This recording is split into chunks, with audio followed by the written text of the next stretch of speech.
Hello दोस्तों। बॉलीवुड में कुछ नाम ऐसे होते हैं जो सिर्फ फिल्म्स के लिए नहीं, कंट्रोवर्सीज के लिए भी परमानेंट स्पॉटलाइट में रहते हैं।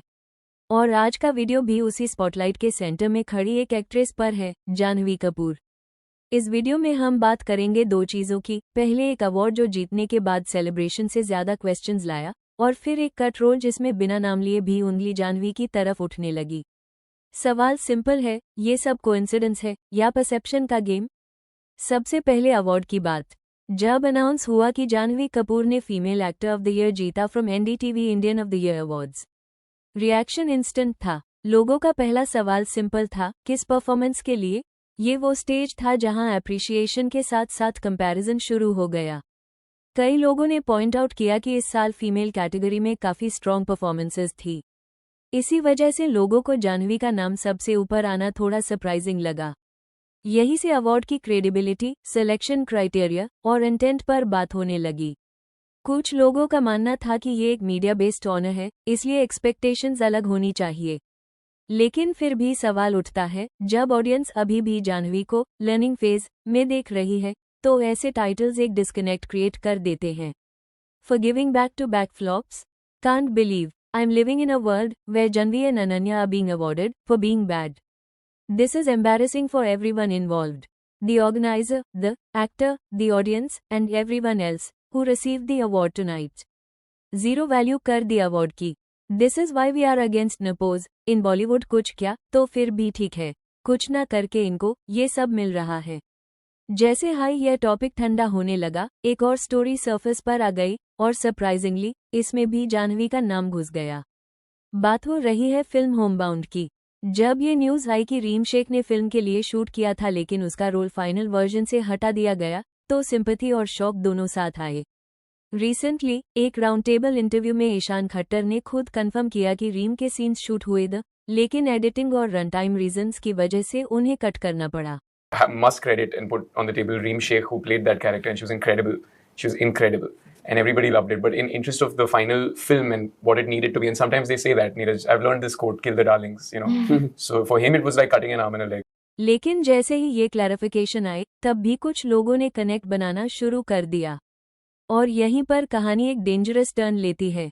कुछ लोगों ने ये मान लिया कि शायद फिल्म का फोकस सिर्फ मेन लीड पर रखने के लिए साइड कैरेक्टर्स हटा दिए गए, और क्योंकि जाह्नवी फिल्म का मोस्ट टॉक्ड अबाउट फेस थी, स्पेक्यूलेशन ऑटोमेटिकली उसके अराउंड घूमने लगा। Reem deserved better, must be heartbreaking for Reem, hope she get something better in future. These nepos can't act, but will forcefully star and grab movies from deserving actors. The way he's describing the track seems like it's not in the interest of the film that it was edited out, but for the interest of Miss World Jahnvi Kapoor, so it doesn't outshine her part. लेकिन कुछ लोगों ने जाह्नवी को भी support किया। अरे भाई, have you seen the movie? If yes, you would understand why Vishal's love track is more important to the movie, especially the climax. They were always aiming for an international market release, rightfully so, looking at how abysmally the movie performed here, and hence the shorter runtime made sense. Unnecessarily hating is stupid. Of course, blame Jahnvi for everything, for makers do nothing, have no independent choices or opinions. Also, have you even seen the movie? I think it was to reduce movie duration. Maybe because international movies are shorter? Might also to make story more centered around caste or religion, hardship and friendship, instead of love story. और यहीं पर Janhvi Kapoor controversy के centre में आ जाती है, चाहे बात award की हो या एडिट डिसीजन की। अवार्ड जीतना गलत नहीं है, लेकिन जब ऑडियंस को खुद क्लैरिटी ना हो कि किस काम के लिए, तो सवाल उठना नेचुरल है। स्पेशली टैब, जब उसी प्रोजेक्ट में उनका स्क्रीन टाइम लिमिटेड हो और इंडस्ट्री के बाहर की एक्ट्रेसेस ज्यादा नोटिसेबल परफॉर्मेंसेस दे रही हो। रीम शेख के कट रोल के केस में भी ऑफिशियली कोई नाम नहीं लिया गया, लेकिन स्पेक्यूलेशन का डायरेक्शन काफी क्लियर था। लोगों ने माना कि जब एक फिल्म को टाइटन किया जाता है, तो फोकस हमेशा लीड और रिकॉग्नाइजेबल फेसेस पर ही रहता है। और ये भी सच है कि इंडस्ट्री में पावर डायनामिक्स इक्वल नहीं होते। इसलिए जब कोई रिलेटिवली लेस नोन एक्ट्रेस का रोल गायब हो जाता है, तो डाउट ऑटोमेटिकली बनता है, चाहे प्रूफ हो या ना हो।